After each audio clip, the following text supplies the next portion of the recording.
Pwede po, Deputy Speaker Marcoleta. Law, ibig sabihin batas. So kaya ginawa ang batas sa isang democratic country na kung nasaan tayo ngayon is para maging pantay-pantay ang lahat ng tao. Sa classroom may batas, bawal lumabas o bawal lumabas. Pero pag sinabing pag nag-comply ka na bawal lumabas, pero may ginawa ka sa pinagbabawal nila, inayos mo yung law ng classroom nyo at sinabmit mo ulit, ay pwede nang pala ikaw lumabas. Mr. Speaker, No. my distinguished colleagues, hindi po nag-comply sa batas ang ABS-CBN, kaya hindi po sila pwedeng lumabas at magpalabas. Those opposing the franchise application of ABS-CBN will show with clear and convincing evidence that ABS-CBN did not comply with the terms and conditions of its franchise, as well as our laws and the Constitution. In fact, they will show in the succeeding hearings of the Committee on Legislative Franchises that ABS-CBN deliberately and with impunity violated the conditions of its legislative franchise and more so our laws and the Constitution. Matagal na po kasi ang mga aligasyong ito. Hindi mamatay-matay, lumulutang sa internet, nasa labi ng mga Pilipino. Hindi seryosong binigyan ng pansin. Bakit po? Tikom ang bibig ng may kakayahang magsiwalat nito dahil takot sa maimpluwensyang network na kayang sirain ng tao, kandidato man o hindi. Salamat at ganap na ninindigan si Speaker Alan Peter Cayetano at hindi inalintana ang mga tuligsa sa kanya at pinayagan niya na magkaroon ng patas, bukas at malawak ang pagdinig sa mga aligasyong ito katulad ng nagaganap sa araw na ito. Ang banggit nga po sa John 8:32 ay ganito, "And you will know the truth, and the truth will set you free." Violation of the Constitution. Number 1, franchise is longer than 50 years. Hindi na po dapat payagan itong pagre-renew ng prangkisa ng ABS-CBN. Dapat na pong isara ang pinto para sa kanila. Bakit po? Because the ABS-CBN has been using the airwaves for more than 50 years. 53 years today, to be exact. Our Constitution says that Congress can grant a franchise of up to 50 years only. Taong 1957, nang makuha ni Don Eugenio Lopez Sr., may-ari ng Chronicle Broadcasting Network o CBN, ang Alto Broadcasting System o ABS. Simula po noong 1967 ay naging ABS-CBN na po ang tawag dito dahil sa merger ng ABS at CBN. Kung susumahin po natin ang prangkisa nito simula noong 1967, ay 53 taon na po itong gumagamit ng airwaves magpahanggang ngayon. 63 years naman po kung susumahin natin mula po ng pagkakakuha ng CBN sa ABS noong 1957. The Committee on Legislative Franchises should not allow itself to be used by ABS-CBN to again circumvent the Constitution and violate the categorical 50-year limitation imposed on franchises. Hindi na po dapat buhayin muli ng Kongreso ang prangkisa ng ABS-CBN sapagkat ayon po sa ating saligang batas, ang buhay ng prangkisa ay hindi dapat lumampas ng 50 taon. EDSA Revolution. Siguro po may mga ngatwiran at sasabihin ng ganito. Isinara naman ng martial law ang ABS-CBN. Di po ba? Dapat huwag bilangin ang panahon na yon. Tanggapin po natin sandali na isinara nga ang ABS-CBN simula Setyembre 23, 1972, pagkatapos na ideklara ang martial law. Pero hindi po ba nagbukas din ito agad matapos na ito ay mabawing muli ng pamilya Lopez noong EDSA Revolution?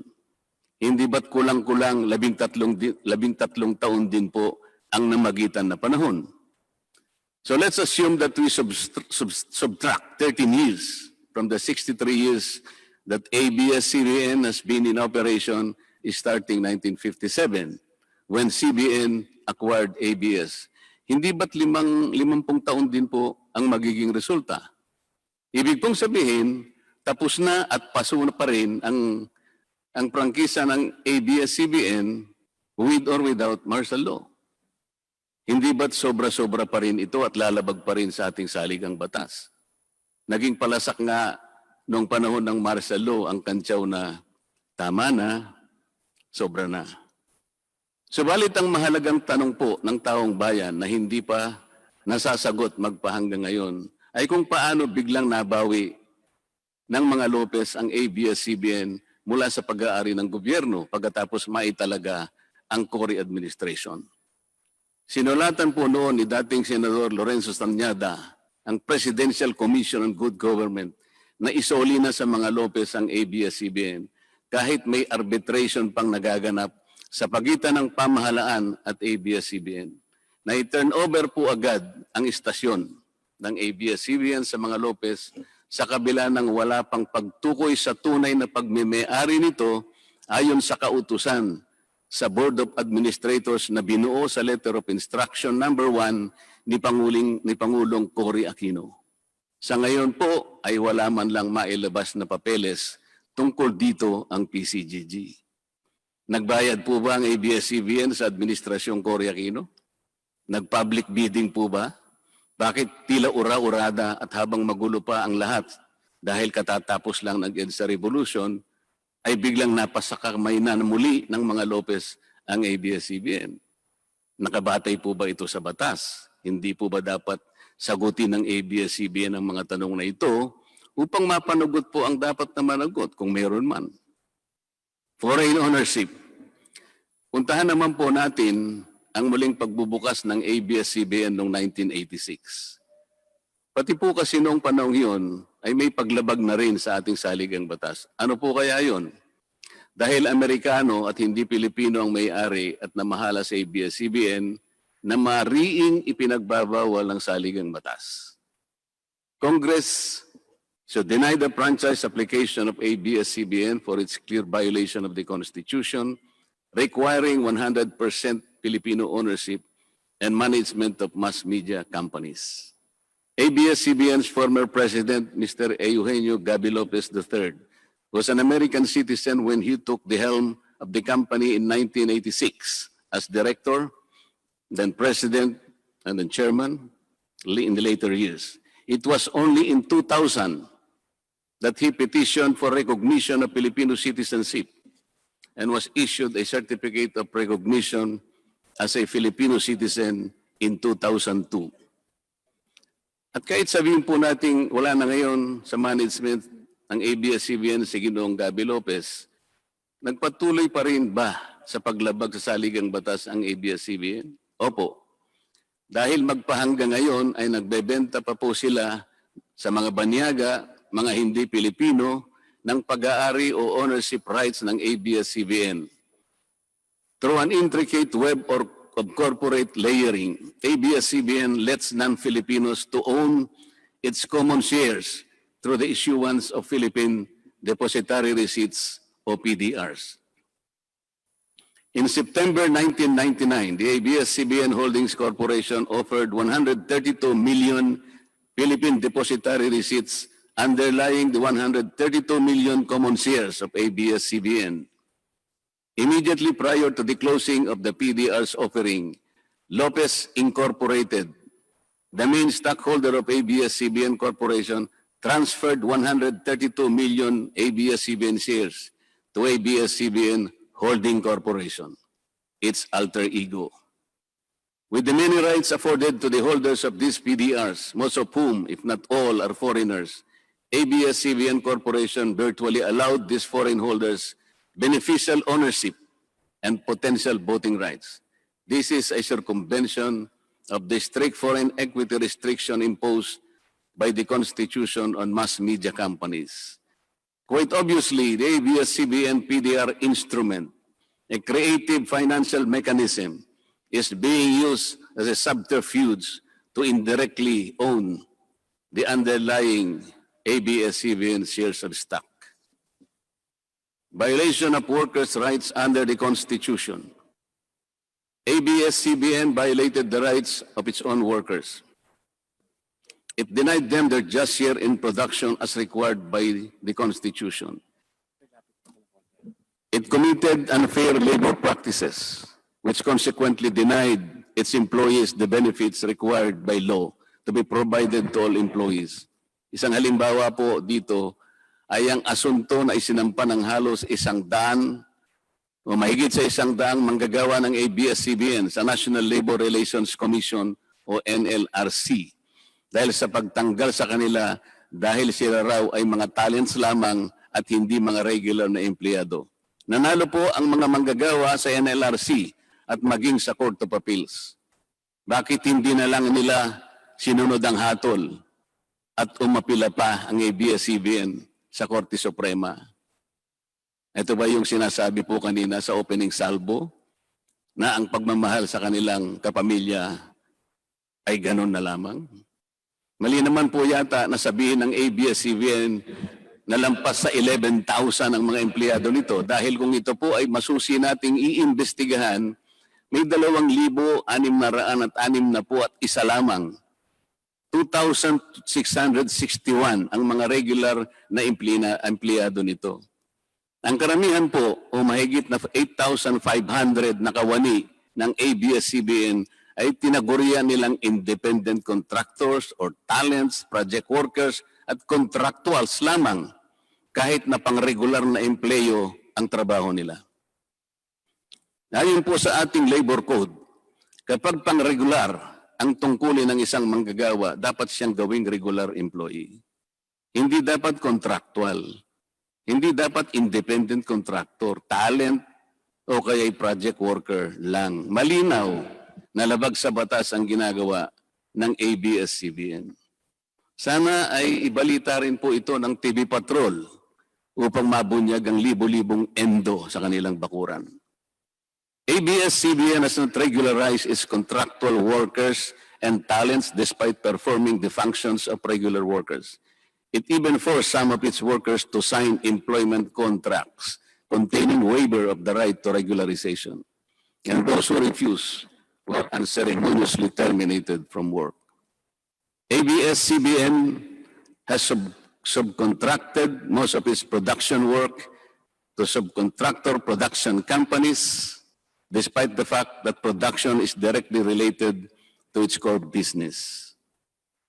These production entities are paid minimally, whose workers obviously get lesser benefits and take-home pay compared to ABS-CBN's regular employees. And yet, the profit generated by ABS-CBN from its independent production companies appear greater than its expenses, especially those expenses that are even deductible for income tax purposes.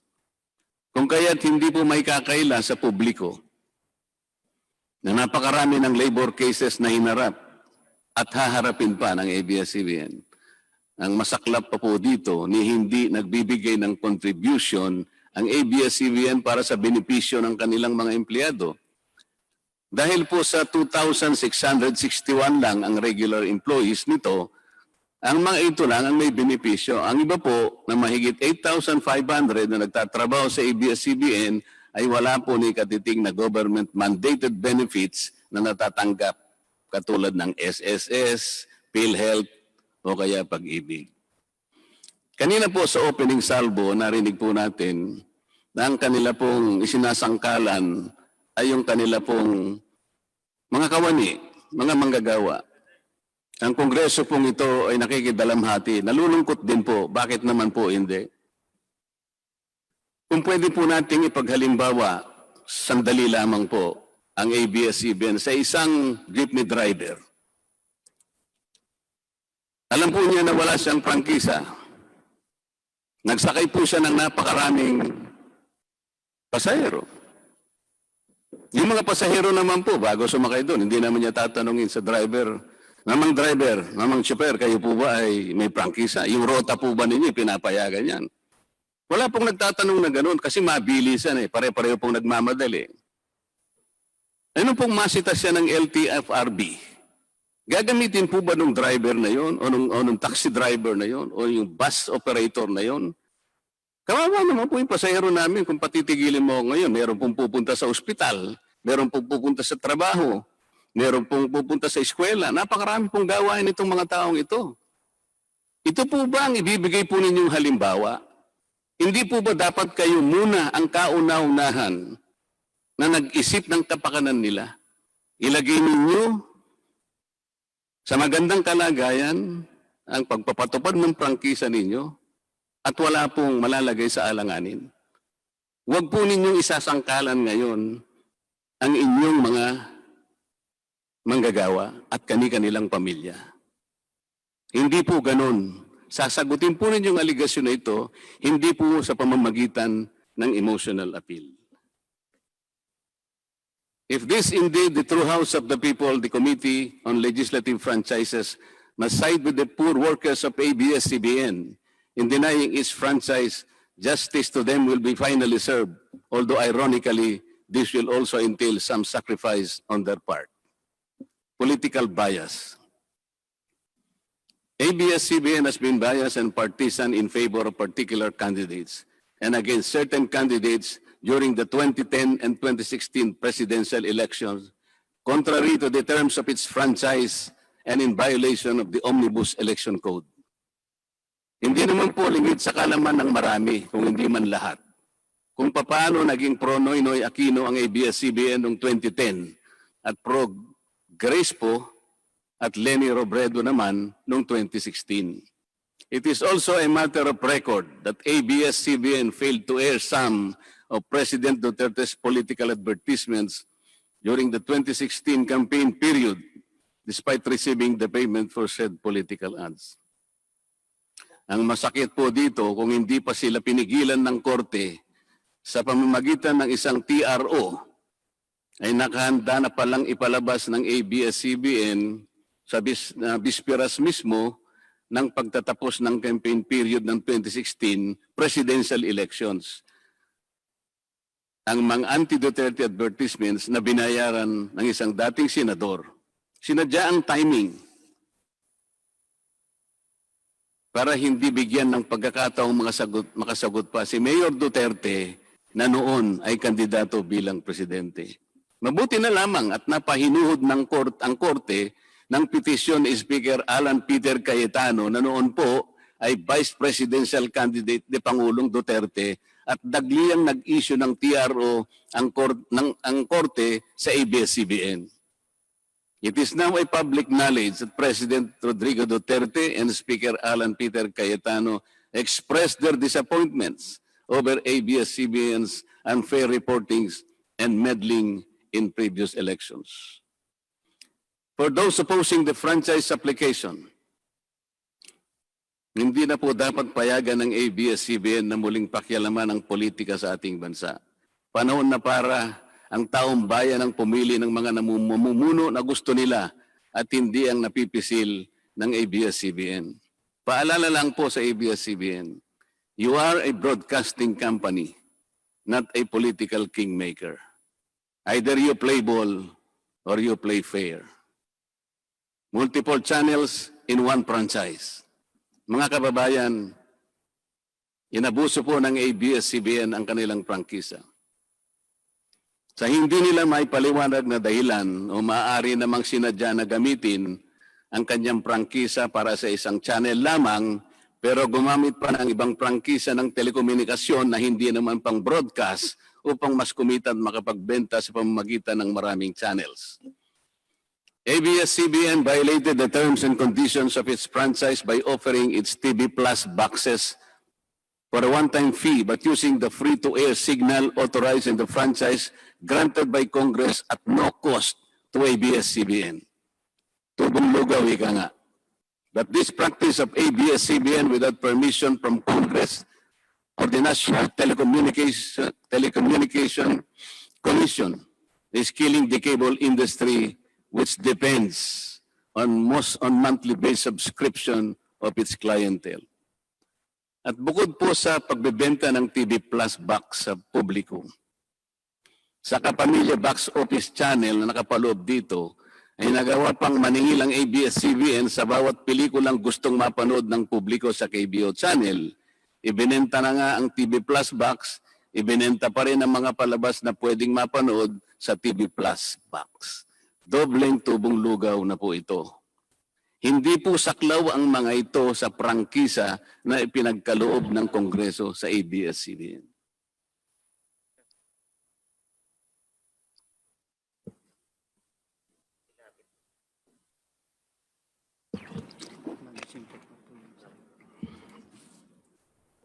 ABS-CBN, contrary to the terms and conditions of its franchise, operated this pay-per-view channel, otherwise known as the KAPAMILYA Tax Office or KBO, without a valid permit from the NTC, and despite NTC's order to refrain from operating a PPB until the issuance of an appropriate guideline for the same, ABS-CBN continued its operation until the expiration of its franchise on May 4, 2020. Tax evasion. ABS-CBN also violated the terms and conditions of its franchise by engaging in tax avoidance schemes, which deprived the government of the much-needed revenue. It used its wholly owned subsidiary, Big Dipper Digital Content and Design, Inc., a PESA-registered company, as tax shield. Its main customer is ABS-CBN Hungary. And because of this unconscionable tax avoidance scheme, ABS-CBN alleged effective tax rate in 2018 was at negative 5%. This means that ABS-CBN managed to avoid paying taxes in 2018. Bakit po ang GMA7 na hindi naman kasing laki o kasing yaman ng ABS-CBN ay nakapagbayad ng buwis sa pamahalaan ng 1.6 billion pesos noong 2018? Samantalang ang malaalamat na ABS-CBN ay walang binayarang buwis. Bakit naman nakalibre ang ABS-CBN noong 2018 sa negative income tax nila na 84 million? Ibig sabihin po nito ay may tax credit pa ang ABS-CBN at ang gobyerno pa ang lumalabas na may utang dito. Wala pong pagkakaiba ito, mga kababayan.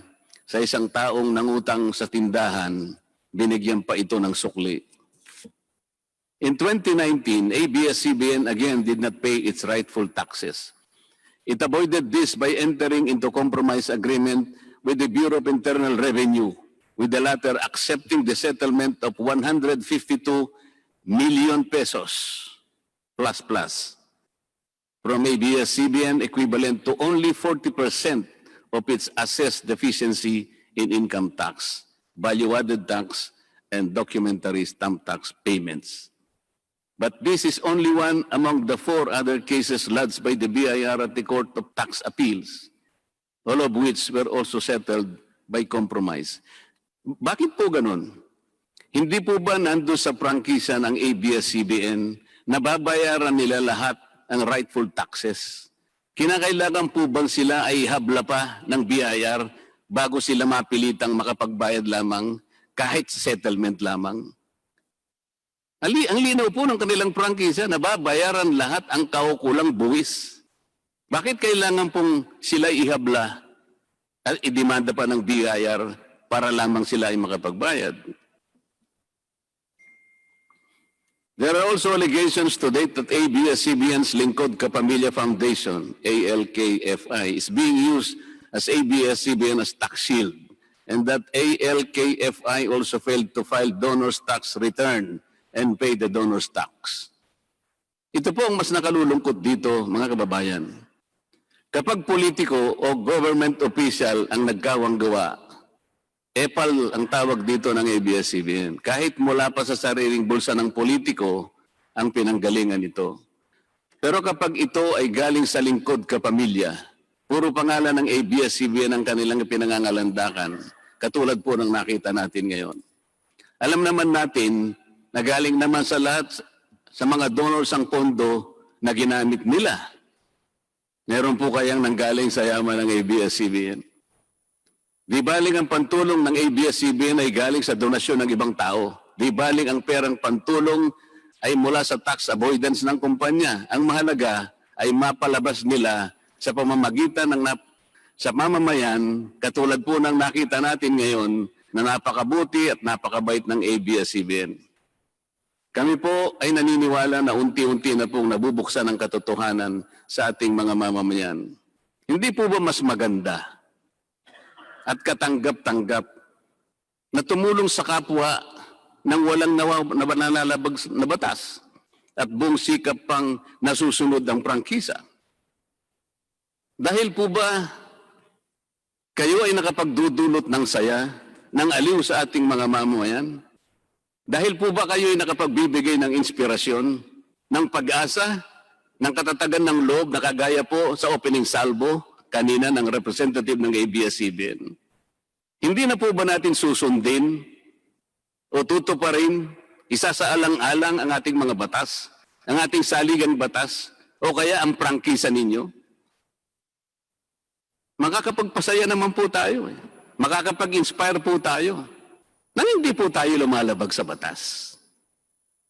The House of Representatives should endeavor not to grant the franchise application of ABS-CBN because it has deliberately floated the Constitution and other related laws. Even the terms and conditions of its previous franchise to suit its own business and political interest, but to the prejudice of the greater good. The grant of a legislative franchise is merely a privilege and not a matter of right. Congress has the exclusive constitutional authority to award, alter, or revoke this privilege when the common good so requires, as in this particular case of ABS-CBN.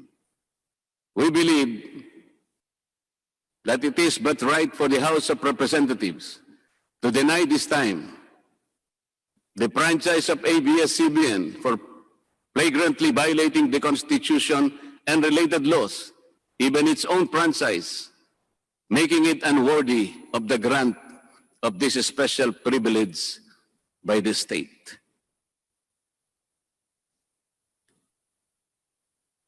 Alam mo kung sino lang ang pinakamatinding magiging kalaban ni Ricardo? Sino? Nako, kabahan ka kay Ricardo. Ang pinakakalaban ni Ricardo. Feeling ko si Kiboloy. Yung nagpahinto ng lindol. Si Kiboloy lang ang magpapahinto ng probinsyano. Abangan nyo yan. Oh. So inahamon kita Kiboloy, pahinto mo nga ang probinsyano. Napahinto mo pala ang lindol eh. Apakayabang nyo pala eh. Sabi niya daw, stop. Sige nga, punta kang gitna ng EDSA, stop mo yung traffic doon. Stop.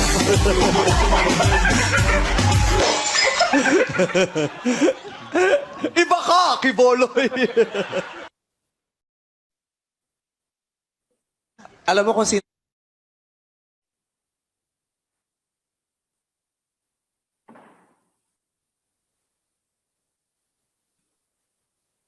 Kailan mo ba gustong mapa-stop ang probinsyano? Ikaw, magpili ka. Kailan mo gustong i-stop? 1 buwan, 2 buwan, 3 buwan, 4 na buwan? Ikaw. Baka sa 4 na buwan, hindi lang yung probinsyano may stop. Baka pati yung network mo, stop na yan. Mr. Speaker, ABS-CBN posed the challenge. Obviously, the challenge was accepted. There is no reason to complain. Maraming salamat po.